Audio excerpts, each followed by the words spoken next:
राम राम सभी भक्ता ने। आज आप सोमवती अमावस्या की कहानी सुनाला। राजस्थानी भाषा में एक साहूकार के 7 बेटा 7 बहू और एक बेटी थी। साहूकार के घर एक जोगी भिक्षा मांगन आतो। जोगी ने साहूकार की बहुआ भिक्षा देती तो ले लेतो, बेटी देती जद कोनी लेतो और कहतो बाई है तो सुहागणी पर बाई के भाग में दुहाग लिखियो है। यह बात सुन सुनकर बाई सूखने पड़गी। माँ पूछी कि बाई तू सुस्त क्यों है, क्यों सूखी जावे है। बाई बोली कि एक जोगी भिक्षा लेन आवे, जी को बोले बाई की चूनड़ी में भंग बाई है तो सुहागणी पर बाई का दुहाग लिखियो है। यह बात सुनकर माँ बोली कि काल मैं सुनूंगी। माँ छिपकर बैठ गई। जोगी जब भिक्षा लेन आयो तो बाई भिक्षा देन लागी तो जोगी और बाई ही बात बोलियो। इतनी बात सुनकर माँ निकल कर आई और बोली कि एक तो तने भिक्षा घाला और ऊपर से तू मेरी छोरी ने दुशीस देवे है। तो जोगी बोलियो कि मैं तो दुशीस को नहीं देऊँ, सच्ची बात बोलूँ हूँ, इके भाग्य में जो लिखियो है वो ही बताऊँ हूँ। जद माँ बोली कि तने इतो बेरो है कि इके दुहाग लिखियो है तो तू इयां बता और दुहाग टलसी किया। जोगी बोलियो कि 7 समुंदर पार एक सोना धोबन रहे है, जी की सोमवती अमावस करे है। अगर बा आकर आपको फल दे देवे तो टल जावे, नहीं तो इको ब्याह होते ही बिंद ने सरप डस लेवेगो। यह बात सुनकर माँ बहुत रोने लगी, पीछे सोना धोबन के पास चली गई। रास्ते में बहुत धूप पड़ने लगी तो एक पीपल के पेड़ के नीचे बैठ गई। पेड़ पर गरुड़ पंख का बच्चा रेवा था, जिनका ने सर्प आकर डसन लाग्यो तो साहूकार ने उन्हें मारकर ढाल नीचे दे दियो। गरुड़ पंख नहीं आया। सब देखकर साहूकारनी ने चोंच मारने लाग्या।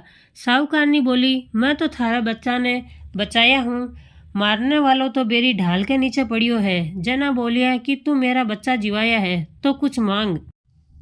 तो साहूकारनी बोली कि पहले थे मन वचन देओ कि मैं जो मांगूली वो थे मन देओला। तब गरुड़ पंखिनी और गरुड़ पंख बोलिया हाँ जो तू मांगेली वो तने देवाला। जद साहूकारनी बोली कि मने 7 समुंदर पार सोना धोबन के घरा छोड़ कर आ। जद बे साहूकारनी ने सोना धोबन के घरा छोड़ आया, उठे जाकर साहूकारनी सोची कि इन्हें कहीं राजी करूं। सोना धोबन के 7 बेटा बहुआ थी, जी की 7 बहुआ काम करन ताई रोज आपस में लड़ती और काम भी कोनी करती। रात ने सब कोई सो जाता तो साहूकारनी सोना धोबन के घर जाती और घर को सारो काम करती, गोबर थापती, गाया ने नहाती, घर धोती, रसोई करती, चौका बर्तन करती, आटो पीसती, कपड़ा धोती, पानी भरती और दिन उगन के पहले चली आती। बहुआ सोचती कि सारो काम कौन करे है, आपस में पूछती भी कोनी। एक दिन सोना धोबन बहुआ ने पूछी कि थे आजकल लड़ो भी कोनी और काम भी ठीक ठाक कर रही हो, सो कौन सी करो हो। बहुआ बोली कि सासू जी काम तो माने ही करना पड़े, चाहे लड़कर करा या राजी रहकर करा, सो लड़ाई करन से क्या फ़ायदो है, मैं मारो काम कर लेवा। सोना धोबन सोची कि आज देखा तो कौन सी बहू काम करे है और रात ने सोई कोनी।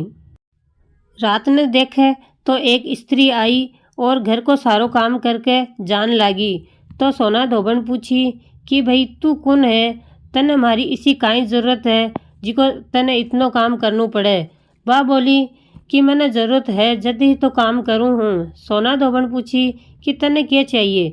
साहूकारनी बोली कि पहले मैंने वचन दो। जद बोली कि हाँ दिया वचन, अब बता तने मेरी क्या ज़रूरत है। तब साहूकारनी बोली कि मेरी बेटी के दुहाग लिखे है, सो चाल कर सुहाग दे, तू सोमवती अमावस करे है जिका को फल दे। सोना धोबन आपका बेटा बहुआ ने बोली कि मैं तो इके सागे जाऊँ हूँ, पीछे से थारो बाप अगर मर जावे तो तेल और घी के कूपा में घाल कर छोड़ दियो। दोनों जनी साहूकारनी के घर आ गई। साहूकारनी बेटी को ब्याह मांडियो, बींद फेरा में बैठ गो। सोना धोबन बींद के गोडे के कन्ने काचा करवा में काचो दूध और तांत को तार लेकर बैठ गई। थोड़ी देर में सांप बींद ने डसन न आयो। सोना धोबन करवो आगे देकर तांत से बांध दियो, पर बींद डर के मारे मर गो। जना सोना धोबन टीका में से रोली काढ़ी, मांग में से हिंगलू काढ़ियो, कोया में से काजल काढ़ियो, नुआ में से मेहंदी काट कर चिटली आंगली को छांटो दियो और बोली कि आज तक मैं जितनी भी सोमवती अमावस करी हूँ उनको फल तो साहूकार के बेटा ने लागियो और आगे जो भी करूँगी वो मेरे धनी ने और बेटा ने लागियो। इतनो कहता ही बींद उठ कर बैठ गयो। सब कोई सोमवती की जय बोलन लाग गया। सोना दोबन पाछी जान लागी तो साहूकारनी बोली कि तू मेरा जवाई ने जीवन दान दिया है सो कुछ मांग ले। बा बोली कि मैंने कुछ कोनी चाहिए, खाली एक कूक सिलाव की हांडी दे दे। हांडी लेकर चाली। रास्ता में सोमवती आई तो हांडी का 108 फेरी देई और सारा चकपैया पिंपल के नीचे गाड़ कर आगी। उठे देखे तो भी को धनी मरियो पड़ियो हो तेल घी के कूपा में।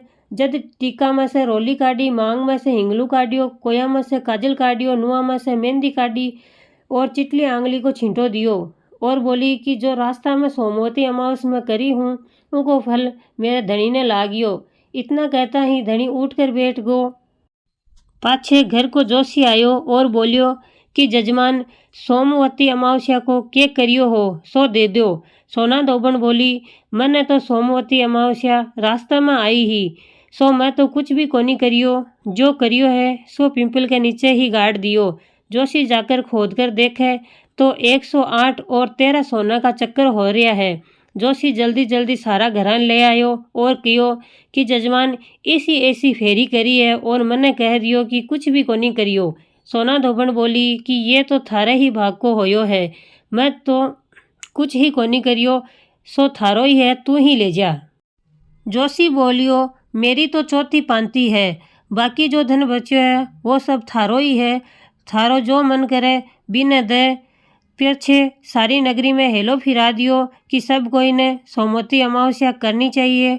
हे सोमवती अमावस्या जिसो साहूकार की बेटी ने सुहाग दियो बिसो सब ने दियो, कहता ने सुनता ने हुंकारा भरता ने अपने सारा परिवार ने दियो। हे सोमवती अमावस्या अगर कहानी अधूरी है तो पूरी कर जियो, पूरी है तो प्रमाण लगा जियो।